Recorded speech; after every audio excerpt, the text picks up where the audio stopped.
yıkıcı bir etki bekleniyor mu? Tabii günlerdir konuşulan sistem nihayet Orta Akdeniz üzerinde dün öğlen saatlerinden itibaren oluşmaya başladı.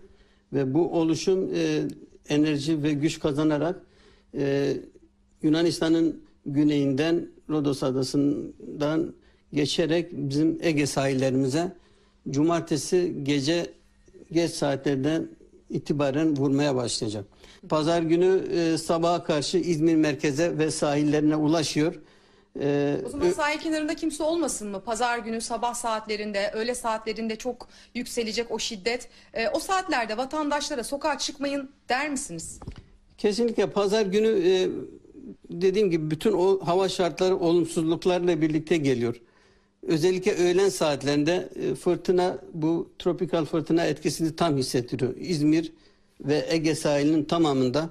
Dolayısıyla saatte 120 kilometreye varan rüzgar hızları, 100 kilogramı yer yer bulabilecek kuvvetli metrekarede kuvvetli yağışlar, denizin yükselmesi, bunlar hepsi ciddi tehlike oluşturuyor. Vatandaşlarımız gerek kalmadıkça, ihtiyaç duymadıkça zorunlu haller dışında dışarı çıkmamalarını biz tavsiye ediyoruz. Aksi takdirde tehlikelerle karşı karşıya kalmalar kuvvetle muhtemel.